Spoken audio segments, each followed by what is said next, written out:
Bom dia a todos, bem-vindos a mais um episódio nesta rúbrica. Eu sou o Paulo, tenho 23 anos. Desde já começar por agradecer quem viu o primeiro episódio.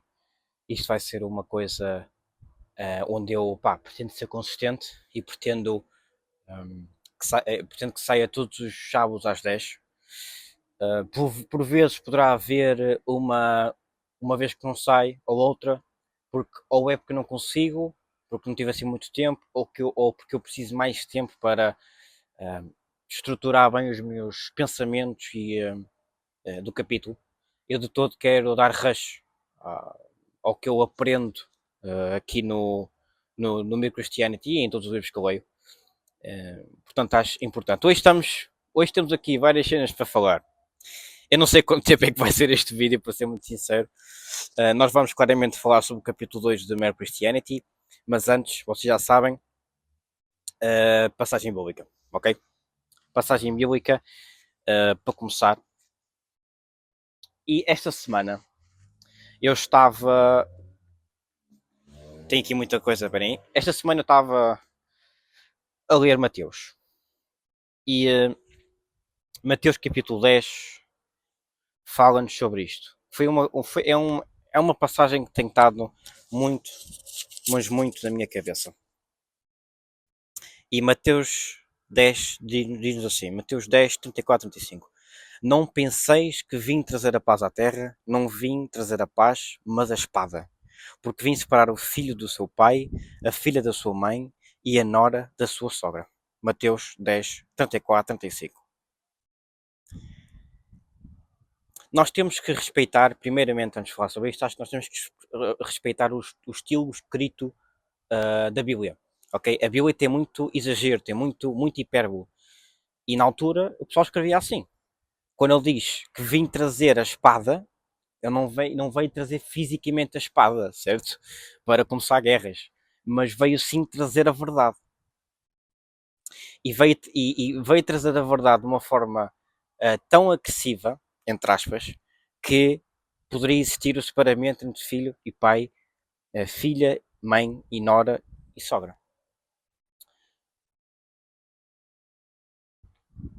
É difícil, é difícil às vezes nós estarmos a falar com família, com amigos, com o que seja, e nós tentamos dizer a verdade, como Jesus veio dizer também, e às vezes essa verdade é uma verdade que não é conveniente para nós, seja para a nossa família, seja para o relacionamento que nós temos com ela. E às vezes a verdade dói, mas o que é que preferem? Viver na verdade ou na mentira? Eu acho que para mim isso é óbvio. Portanto, apesar de doer, acho que é a melhor coisa a fazer é tentar viver na verdade e tentar perceber a verdade que Jesus veio trazer à Terra. E quando ele diz aqui que não veio trazer a paz, ele veio trazer a paz com a verdade, na minha opinião. Mas ele aqui está a exagerar e a dizer que eu não vim trazer a paz e a harmonia no sentido de vir com a mentira e tentar juntar as pessoas. Não, ele veio trazer a verdade e sabia que essa verdade poderia ser radical ou poderia ser difícil de ingerir, que poderia haver esse tal separamento entre filho e filha, filho e pai, filha e mãe e nora e sogra. Era uma passagem que estava na minha cabeça e decidi trazer hoje. Agora falando sobre New Christianity. Epá, pessoal, isto tem muita coisa a trazer. Eu tenho aqui um livro novo e já vamos falar sobre este livro novo. É uma recomendação que eu vou-vos dar. Mas falando sobre New Christianity. Antes de falar sobre New Christianity, tenho que dizer que vai haver convidado especial. Eu tenho um grande amigo que vai. Já tive a falar com ele e nós vamos estar aqui a analisar, não aqui em casa, mas nós vamos estar aqui a analisar num sítio um capítulo de My Christianity. E quem diz ele, pode ser também mais, eu não pretendo que seja só ele, como convidado especial, mas no mínimo um vai haver. Ainda não sabemos qual é o capítulo, não sabemos quando é que vamos gravar isto. Nós temos 33, neste caso 31 episódios pela frente, porque são 33 capítulos, e um deles será certamente com ele. Poderá ser mais até, mas no mínimo um. E como sempre, vocês têm este livro em Christianity, 8 vezes na Amazon, Espanha. Livro em inglês, mas extremamente bom. E agora falar sobre um bocadinho sobre o capítulo 2. Capítulo 2, onde o nome do capítulo é Algumas Objeções. Ou seja, algumas objeções à lei da natureza humana. O Lewis, neste capítulo, veio fortalecer muito do que é o argumento que existe um lei de padrão da moralidade. Ou seja, no capítulo anterior, no vídeo anterior, nós tentamos fundamentar as bases do porquê que existe um padrão da moralidade e porquê que nós todos sabemos intrinsecamente esse padrão. Ok? Eu espero que algum dos argumentos que eu dei tenha sido uma vertente que tenha facilitado vocês perceberem alguma coisa que talvez não é óbvia. E, e vamos começar com a página 9, linha 6, onde ele diz: aquilo a que chamas a lei moral não é simplesmente o nosso instinto e não se desenvolveu como todos os outros instintos? Isto é uma das perguntas que lhe perguntaram na altura, quando ele. Não sei se foi quando ele fez os episódios de rádio ou depois de ter escrito o livro e ter publicado. Eu penso que ele recebeu estas perguntas de uma carta, em cartas, e uma dessas perguntas foi: não se desenvolveu como o nosso instinto, não é apenas o nosso instinto, não se desenvolveu com o nosso instinto. E agora eu acho que há uma diferença grande entre instintos e linda moralidade. Ele diz vários pontos, e tem aqui os pontos mais ou menos que ele diz. E nós todos sabemos o que é ser influenciado pelo instinto. Nós às vezes temos o instinto de comer, ou uma mãe tem um instinto de amor pelo seu filho. Só que a lei da moralidade não pode ser um desses instintos. Tem que ser uma coisa à parte. E porquê que não pode ser um desses instintos? Não pode ser um desses instintos. Porque a lei da moralidade, se fosse um desses instintos, estava sempre correto. Se a lei da moralidade fosse nós, o instinto de ter fome, por exemplo, quando nós temos fome, quando nós tivéssemos esse instinto, mesmo quando, imaginemos que nós já comemos, ou seja, comemos ao meio-dia e meia hora depois temos fome outra vez. Será o instinto correto de nós perseguirmos, nós comermos mais, já tendo comida à meia hora? Ou poderá, ou seja, não só desta vez, mas se perseguir mais por esse instinto, não só hoje, mas amanhã, mas depois de amanhã, durante um ano e depois ficar obeso e ser mau para a minha saúde, será que a lei da moralidade tem que ser só isso? Ou seja, tem que ser, é sempre correto nós perseguirmos o instinto de comer? Portanto, a lei da moralidade não pode ser algo que não pode ser algo que seja somente um instinto. Não pode, porque senão teria sempre correto. Nós sabemos que a essência do bom é a essência da lei da moralidade, a mesma coisa que a natureza de Deus. A natureza de Deus, a essência de Deus é o bom e tudo o que desvia dessa essência é o mau. É por isso que mau também prova Deus, porque nós sabemos algo que é mau, porque sabemos o que é bom. Sabendo o que é bom, tudo que difere do bom, tudo que difere da essência do bom é mau, portanto, mau prova Deus, porque se não houver Deus, não existe mau nem bom, só existe apenas a tua opinião. E ele aqui dá o exemplo de uma pessoa estar a afogar. Nós, quando vemos uma pessoa a afogar, imaginamos que estamos a andar no parque, ou estamos a andar no parque à beira do rio, e vemos o rio e vemos uma pessoa a afogar. Nós temos aí dois instintos. Temos aí dois instintos principais, na minha opinião. Depois também temos variáveis desses instintos. Mas os dois instintos principais são: nós temos o instinto de ajudar a pessoa, mas pomos a nossa vida em risco também. E temos o instinto de nós não ajudarmos a pessoa porque nós queremos estar seguros. Ok. Será que a lei da moralidade é um desses instintos? Ou é uma terceira coisa que te diz o que é correto, seguir ou não? O que é que será? Eu apontava que é a terceira coisa.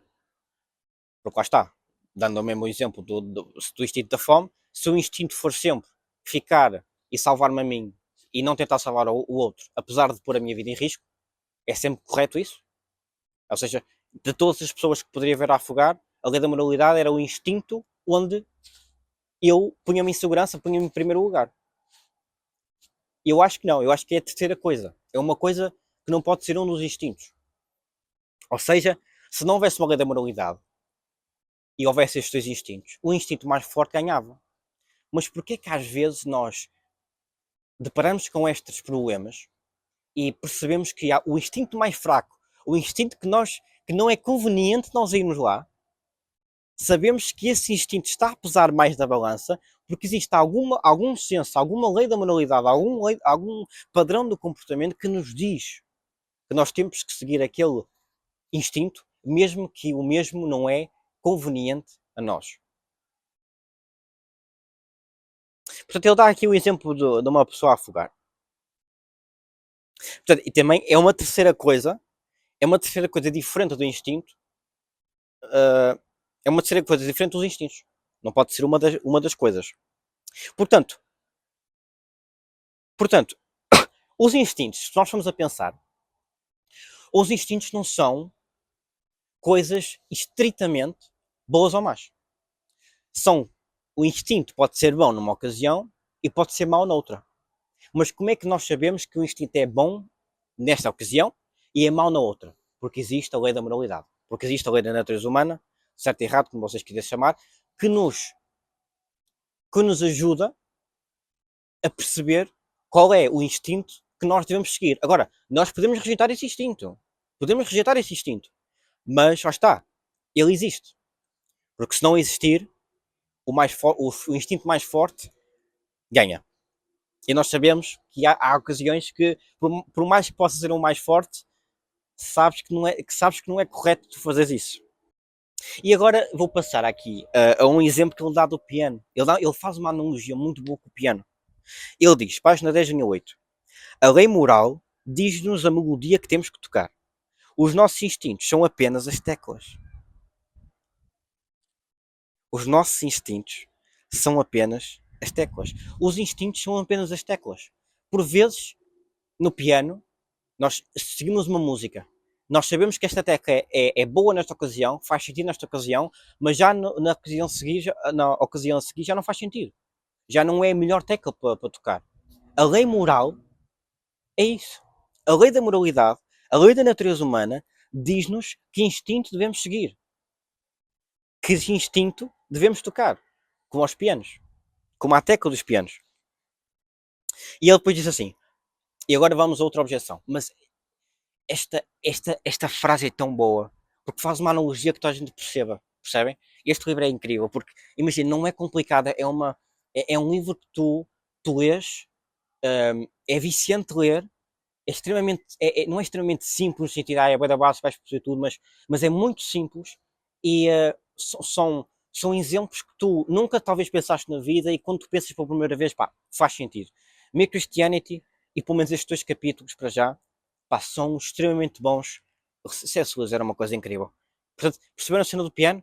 Há certas teclas que tu tocas em ocasiões que são boas e outras não, e transpondo para a lei da moralidade, a lei da moralidade é a melodia que te indica, que promove qual é o instinto que tu deves seguir naquela ocasião específica. Agora vamos a uma nova objeção, página 12, linha 5. Aquilo a que chamamos lei moral não é apenas uma convenção social, algo que nos é incutido pela educação. Aquilo que nós aprendemos aquilo que nós aprendemos na escola, ou o comportamento que nós aprendemos com os nossos pais, ou até através da sociedade, é meramente convenções sociais, ou seja, é meramente algo construído pelo ser humano. E agora vou usar o exemplo da lei da causalidade. E por isso vou ter que trocar de livro. Eu ando a ler. Eu não tenho fé para ser um ateu. Que é do Frank Turek. É um livro, pá, recomendo imenso. Tem ciência por trás, tem o porquê que porque é que Deus faz mais sentido no nosso universo, no nosso mundo. E pá, é extremamente bom. E ele fala aqui na página 80, desculpem, na página 75, sobre a lei da causalidade, quando ele explica o argumento cosmológico. Como nós sabemos, ou passam a saber, o argumento cosmológico é talvez um dos argumentos mais fortes para a essência de Deus. Onde basicamente o argumento vai mais ou menos assim, de uma forma simples, tudo que tem um início tem que ter uma causa, O universo teve um início, portanto o universo tem que ter uma causa. Só que isto não basta dizer isto. Nós temos que adicionar as premissas. E temos que adicionar premissas fortes para fazer sentido. E uma grande premissa, a premissa número um que ele diz, é a lei da causalidade. Onde a lei da causalidade é. Sem a lei da causalidade, a ciência não existia. O que é que os cientistas fazem? Os cientistas pesquisam ou tentam procurar as causas para certos efeitos. O que é que causou aquilo, certo? Portanto, sem a lei da causalidade, não existia. E vou-vos dar um exemplo. Nós, quando estamos a conduzir, o pessoal que conduz ou o pessoal que está no passageiro e já entra num carro, vai pela rua e vê um carro à frente. O que é que causou aquele carro estar ali? Ou não houve causa nenhuma? A lei da causalidade entra em efeito aí. Claro que claramente houve uma causa aí. Ou foi o condutor, ou agora em 2025, nós temos agora carros que basicamente conduzem-se sozinhos, mas alguma coisa causou aquilo. Não apareceu do nada, ok? A lei da causalidade faz isso. E quem não achar que a lei da causalidade exista, a única coisa que vocês têm que perguntar, e no livro diz isto, é: a lei da causalidade não existe? O que é que causou tu chegares a essa conclusão? O que é que causou? Porque tu, para chegar a essa conclusão, tu tiveste que organizar os teus pensamentos, as causas, para chegar a uma conclusão, os efeitos. Portanto, a lei da causalidade existe. Mera, se a lei da causalidade existe, independentemente da tua opinião. E agora, transpondo um bocado para aqui, para, para o meio Christianity, não pode ser somente isto é uma convenção social. A lei da causalidade é uma convenção social. Foi uma coisa que foi construída pelos seres humanos ou foi uma coisa que foi descoberta? Porque se foi construída pelos seres humanos, porque é que eles não fizeram diferente? Eles chegaram, olha, vamos criar uma lei da causalidade. Mas se fosse criada 10 anos depois por outros seres humanos, seria diferente? O que é que a ciência pressupõe? Pressupõe lógica. A lei da lógica foi criada por seres humanos ou foi uma coisa que já existe? Não pode ter sido criado por seres humanos. Há coisas que são criadas, claro. Há coisas que são estritamente criadas, mas nestas coisas, nestes exemplos, a tabuada, por exemplo, a tabuada, quando nós aprendemos a tabuada na escola, foi criada pelos seres humanos ou foi uma coisa descoberta? Porque se foi criada pelos seres humanos, 5 anos depois de ter sido criada por outros seres humanos, poderia ser diferente. Mas não, é uma coisa que foi descoberta. Como a matemática foi descoberta. Como coisas que foram descobertas. Certo? Portanto, só porque nos é incutido ou nos é ensinado a lei da moralidade, a tabuada, a lei da causalidade, não quer dizer que esses ensinamentos refletem a única opção que é estes ensinamentos, a lei da tabuada, causalidade, etc., terem sido criados por seres humanos. E eu acho que já disse argumentos suficientes que satisfazem o porquê de não fazer sentido ter sido criado por seres humanos anteriormente. E agora a pergunta passa a ser esta: que classe a lei da natureza humana se situa? Em que classe é que se situa? Situa-se na classe onde foi algo que foi construído pelo ser humano, algo que foi fabricado pelo ser humano, que já não fazia sentido, porque o episódio anterior nós falámos sobre subjetividade, e se foi uma coisa criada pelo ser humano, é subjetivo e não objetivo. Porque a lei da moralidade só pode ser objetiva e a lei da moralidade tem que ser objetiva. Porque se não for objetiva, não há nenhum senso em discutir porque é que os nazis estavam errados na Segunda Guerra Mundial. É meramente a tua opinião, se não for objetiva. Mas tem que ser objetiva e não subjetiva. Portanto, se é objetiva, teve que ser criado por Deus. Em que classe é que situa? Situa-se na classe da lei da causalidade. Situa-se na classe da tabuada. Situa-se na classe da lei da lógica. Algo que não foi criado por nós, mas foi criado por um ser superior, Deus. Algo que foi descoberto por nós e não foi criado por nós. Porque imaginem, existem moralidades melhor que outras? Se existem, qual é o standard que estás a utilizar? Estás a utilizar o teu standard? Criaste tu? Estás a utilizar o standard que foi criado pela sociedade? Ou seja, algo subjetivo? Ou estás a apelar a um standard que foi criado por alguém superior a ti? Algo objetivo? E agora continuamos. página 13, linha 9. Se nenhum conjunto de ideias morais fosse mais verdadeiro ou melhor do que qualquer outro, não faria sentido preferir a moral civilizada à moral selvagem, ou a moral cristã à moral nazi. Nós todos acreditamos que existem moralidades melhor que outras. Todos, nós todos concordamos que há certas moralidades de diferentes países que são piores do que a nossa moralidade. Agora, a que standard é que estás a apelar? É porque se não for um standard onde é algo objetivo, é meramente a tua opinião. Mas com isto eu não digo que a civilização, as outras civilizações e as outras pessoas não têm valor em si. Porque toda a gente tem valor intrinsecamente. Só porque eu digo que a minha moralidade é melhor do que a outra moralidade em outro país, não quer dizer que eu sou melhor do que o outro país ou que as outras pessoas. Eu acredito que toda a gente que é criada à imagem de Deus tem valor intrínseco. Não importa a minha opinião sobre essa pessoa. Essa pessoa tem valor intrínseco, mesmo que eu ache que tenha ou não. Porque foi criada por Deus, à imagem dele. E toda a gente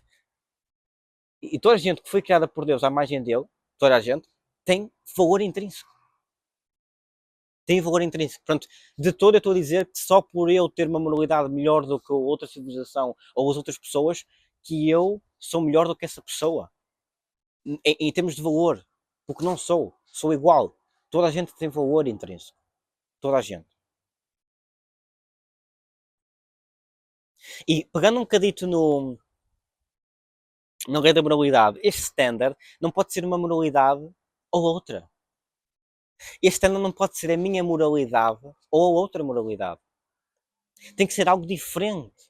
Tem que ser uma terceira coisa que seja perfeita, que é o standard, que é o padrão, que depois julgue ou compare as duas moralidades. Porque eu mesmo querendo seguir a moralidade standard, ok? Eu não consigo seguir perfeitamente. Portanto, a minha moralidade não pode ser a lei da moralidade. A minha moralidade, ou seja, a moralidade que eu represento, que eu faço, não estou a dizer a moralidade que eu sigo, a moralidade que eu sigo é o standard, ou o que eu tento seguir. Mas como disse no último episódio, nos últimos minutos, eu não cumpro 100% a moralidade, ninguém cumpre. Mas comprando as duas moralidades, a minha moralidade e a moralidade da outra pessoa, se quiserem, como sociedade como um todo, a moralidade da minha sociedade, que eu me sinto, e a outra moralidade de outra sociedade, não pode ser a lei, não pode ser a terceira coisa. É a mesma coisa que a lei da moralidade não pode ser um dos instintos de ações que podermos estar que vamos fazer. Ok? Pegando nessa analogia, esse standard não pode ser uma das moralidades, tem que ser uma coisa que te diga qual a moralidade é que é mais correta.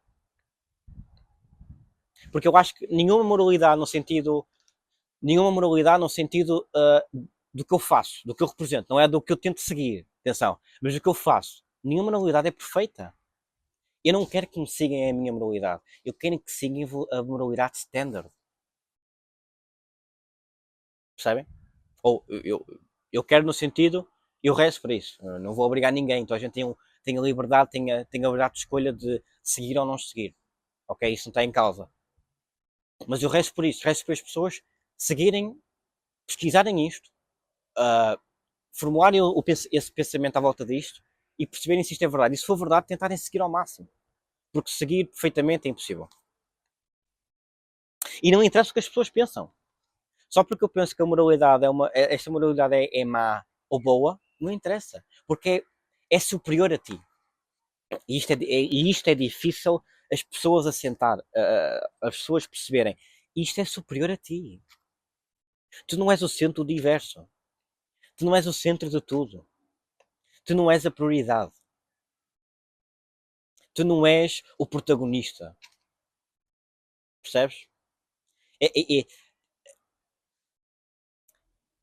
um dos grandes problemas, ou uma das grandes objeções, ou um dos grandes linhas de pensamento, e o porquê das pessoas não pesquisarem, não quererem pesquisar sobre estas situações e a lei da moralidade e a existência de Deus, é porque estas pessoas não querem que seja verdade. Essas pessoas querem que elas sejam que elas sejam Deus, que elas que querem continuar a viver no seu pecado. E toda a gente tem a liberdade para fazer isso ou não. Toda a gente tem o livre-arbítrio para fazer isso. Mas isto é uma verdade. E como disse anteriormente, a verdade é difícil de engolir. Mas a verdade liberta-te. A verdade liberta-te. E agora passamos para a próxima objeção, e é basicamente a última objeção que ele diz aqui no livro, que é nós temos que distinguir as diferenças da moralidade e as diferenças da crença do facto. Ele dá o exemplo de que há 3.000 anos havia um certo processo, uma coisa que era ocorrido, que acreditavam-se na crença do facto que havia bruxas, ou seja, o facto das bruxas, de pessoas que basicamente vendiam a sua vida ou rendiam-se ao diabo e matavam os seus vizinhos e queimavam as bruxas. Agora, porquê é que nós podemos fazer isso? A moralidade foi diferente ou, ou houve uma diferença da crença do facto? Nós ainda acreditamos em bruxas? Eu acho que não. Porque se nós acreditássemos em bruxas, se nós acreditássemos em pessoas que realmente venderam a sua vida ou venderam a sua alma e matavam os vizinhos, nós não penalizávamos essas pessoas? Não penalizávamos? O que é que mudou? A diferença na moralidade ou a diferença da crença do facto? Claramente, hoje em dia, talvez a maioria já não acredita em bruxas. Aliás, nós vivemos no conjunto, no grupo de países onde eu me sinto, numa sociedade muito secular, muito ateu. O pessoal não acredita em bruxas, não acredita em Deus, não acredita num ser superior a eles mesmos. Portanto, a crença de Deus, a crença que as bruxas existem, foi apagada. Portanto, o que é que eu vi? Claramente houve uma diferença, porque se realmente nós acreditássemos em bruxas claramente ainda penalizávamos essas pessoas.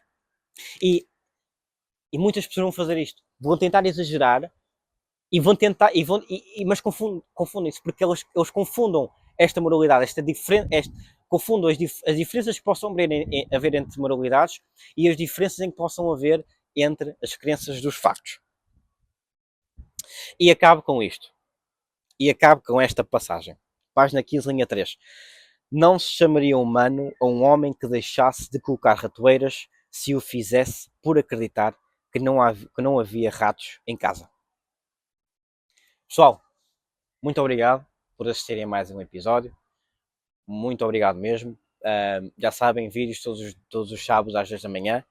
Likezinho, subscrever se não fosse inscrito. Se tiveres alguma coisa a comentar, comenta aí na caixa de comentários. Também vocês têm agora shorts. Espero que vocês curtem também dos shorts. Vai ser vídeos rápidos e vídeos, basicamente, vídeos curtos, vídeos rápidos. Não todos os dias, mas talvez 3 em 3 dias. Mas espero que tenha explicado bem. Espero que tenha passado bem o que eu entendi e a minha reflexão sobre este capítulo. E vou sair daqui porque está um frio do caraças. Um grande abraço, fiquem bem e tchau.